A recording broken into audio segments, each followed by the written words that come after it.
بسم اللہ الرحمن الرحیم وَأَقِیمُوا الصَّلَاةَ وَآتُوا الزَّکَاةَ۔ آج میں آپ کو اپنی تفسیر کرمانی صفحہ نمبر 244 جلد اول کی تفسیر کروں گا وَآتُوا الزَّکَاةَ۔ اب میں آپ کو بتاؤں گا کہ عشر کیا چیز ہے۔ عشر کا بیان میں نے اپنی تفسیر میں لکھا ہے۔ عشر کے بیان کرنے سے پہلے میں آپ کی خدمت میں عرض کرتا ہوں کہ میں علامہ طالب حسین کرمانی بستی یاسر آباد چک مغل تحصیل میرسی ضلع وہاڑی صوبہ پنجاب پاکستان سے عرض کرتا ہوں کہ میرے چینل کرمانی ٹی وی 3 اور کرمانی ٹی وی کو ضرور سبسکرائب لائک کمنٹ کریں۔ حضرت امام مالک رحمۃ اللہ علیہ نے ہمیں خبر دی کہ ہم سے بیان کیا زہری نے سالم بن عبداللہ رضی اللہ تعالی عنہ سے، انہوں نے عبداللہ بن عمر رضی اللہ تعالی عنہ سے کہ حضرت عمر رضی اللہ تعالی عنہ ان لوگوں سے جن کے اراضی دور تھی گیہوں اور زیتون کا 20واں حصہ لیتے تھے اور مدینہ منورہ تک غلہ کے لانے کی وجہ سے آپ نے ان کا نصف عشر معاف کر دیا تھا۔ آپ باقی سب غلوں سے پورا عشر وصول کرتے تھے۔ حضرت امام محمد رحمۃ اللہ علیہ نے کہا کہ ذمی لوگوں سے ہر قسم کے غلوں میں سے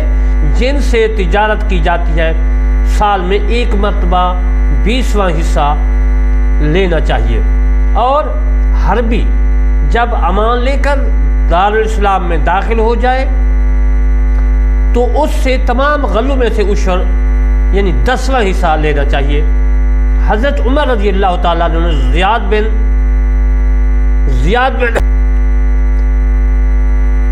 زیاد بن حدیر اور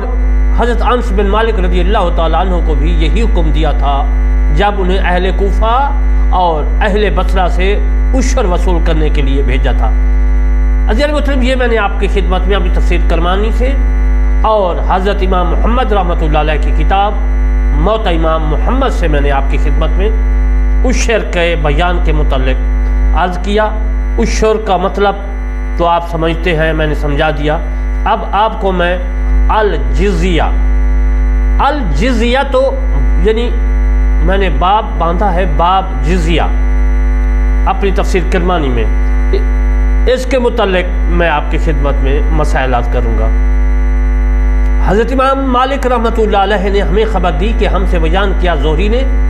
کہ نبی کریم صلی اللہ علیہ وآلہ وسلم نے بحرین کے مجوسیوں سے جو ہے جزیہ وصول کیا کہ حضرت عمر رضی اللہ تعالی عنہ نے فارس یعنی ایران کے مجوسیوں سے، ایران کے پہلا نام فارس تھا اور یہ مجوسی تھے، اب تو شیعہ حضرات ہیں لیکن پہلے یہ مجوسی تھے۔ مجوسی وہ ہوتے ہیں صبح کو، دوپہر کو، مغرب سے پہلے آگ جلاتے ہیں، پھر آگ کی طرف منہ کر کے ہاتھ باندھے کھڑے ہو جاتے ہیں، ان کی یہ عبادت ہوتی ہے۔ تو میں عرض کر رہا تھا کہ فارس یعنی ایران کے مجوسیوں سے اور حضرت عثمان رضی اللہ تعالی عنہ نے جو ہے بربر کے مجوسیوں سے یعنی برابر کے مجوسیوں سے جزیہ لیا۔ میرے دوستو، جزیہ تو آپ جانتے ہیں کہ جزیہ وہ میں آپ کو سمجھا بھی دیا ہے، اور مزید میں حضرت امام مالک رحمۃ اللہ علیہ کے امام محمد کی جو ہے روایت عرض کر دیتا ہوں۔ حضرت امام محمد رحمۃ اللہ علیہ فرماتے ہیں کہ میں نے حضرت امام مالک رحمۃ اللہ نے مجھے خبر دی کہ ہم سے نافع رضی اللہ تعالیٰ عنہ نے بیان کیا حضرت عمر رضی اللہ تعالیٰ عنہ کے آزاد کردہ غلام اسلم سے کہ حضرت عمر رضی اللہ تعالیٰ عنہ نے اس شخص پر جس کے پاس چاندی ہو 40 درہم اور جس کے پاس سونا ہو 4 دینار جزیہ مقرر کیا۔ اس کے علاوہ مسلمان کی ضروریات و حاجات برآری اور 3 دن تک مسلمان کی مہمانی داری جو ہے وہ اس میں موجود ہے۔ اس کے بعد حضرت امام مالک رحمۃ اللہ علیہ نے ہمیں خبر دی، فرماتے حضرت امام محمد رحمۃ اللہ علیہ کہ ہم سے بیان کیا زید بن اسلم نے اپنے والد اسلم سے کہ حضرت عمر بن خطاب رضی اللہ تعالیٰ عنہ کے پاس جزیہ میں بہت سے اونٹ آتے تھے۔ امام مالک نے کہا کہ میرا خیال ہے کہ اہل جزیہ سے بطور جزیہ وصول کیے تھے۔ امام محمد رحمۃ اللہ علیہ کہتے ہیں کہ سنت یہ ہے کہ مجوسی سے جزیہ لیا جائے، نہ ان کی عورتوں سے نکاح کیا جائے، نہ ان کا ذبیحہ کھایا جائے، اور ہمیں آدمی سے جو ہے 48 درہم یعنی وہ فرماتے ہیں کہ ذبیحہ بھی ان کا نہ کھایا جائے، اور وہ فرماتے ہیں کہ ہمیں رسول اللہ صلی اللہ علیہ وسلم سے ایسی ہی روایت پہنچی ہے۔ اور حضرت عمر رضی اللہ تعالیٰ عنہ اہل کوفہ پر اس شرح سے جزیہ مقرر کیا تھا کہ غریب سے 12 درہم، متوسط حال سے 24 درہم اور امیر آدمی سے 48 درہم۔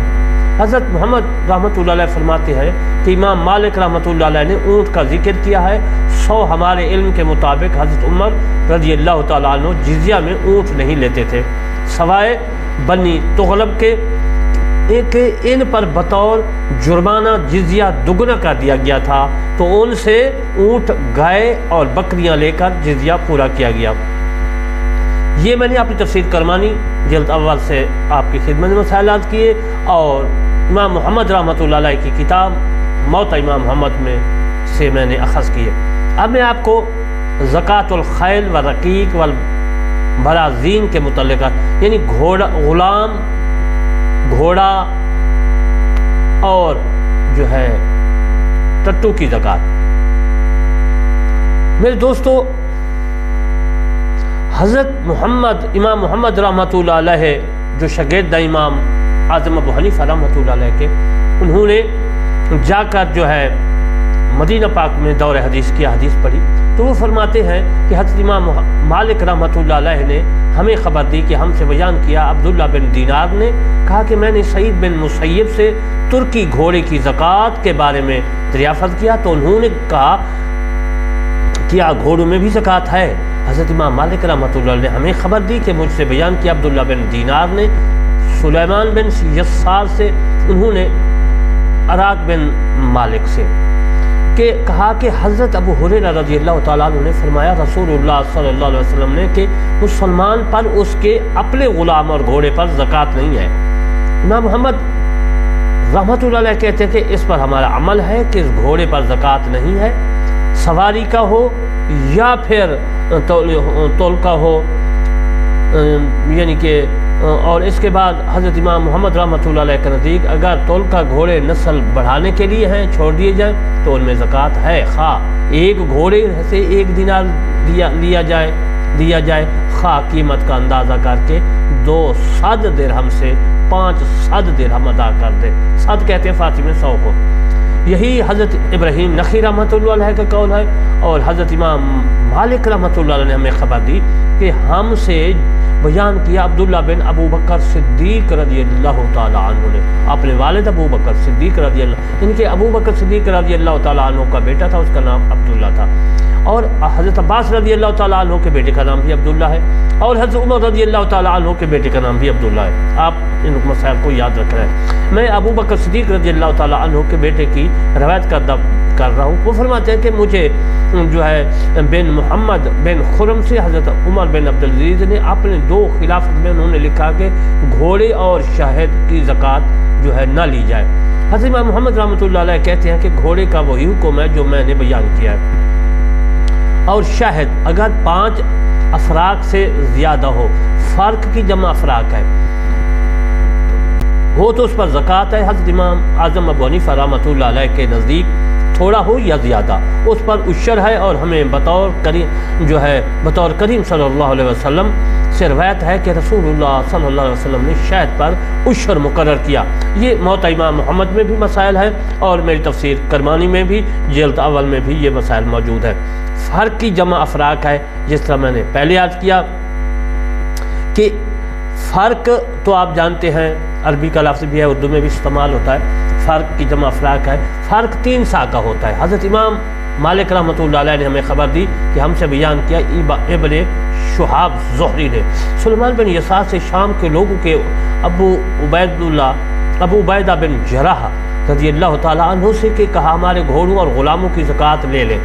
انہوں نے انکار کیا۔ پھر ابن جراح نے حضرت عمر رضی اللہ تعالیٰ عنہ کو لکھا کہ حضرت عمر رضی اللہ تعالیٰ عنہ نے انہیں جواب میں لکھا اگر وہ خوشی سے دیتے ہیں تو ان سے لے لو اور ان کو لوٹا دو، یعنی ان کے فقراء اور غلاموں پر تقسیم کر دو۔ حضرت امام محمد رحمۃ اللہ علیہ کہتے کہ ان میں پہلا قول صحیح ہے کہ مسلمانوں کے گھوڑے اور غلام پر صدقہ فطر کے علاوہ کوئی اور زکوٰۃ نہیں ہے۔ یہ مسئلہ موت امام محمد میں ہے۔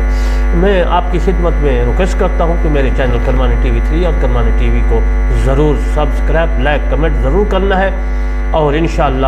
میرا یہ مشن ہے، ارادہ ہے کہ ہر گھر بیٹھے مسائل قرآن کے اور حدیث کے پہنچے۔ وما علینا الا البلاغ المبین۔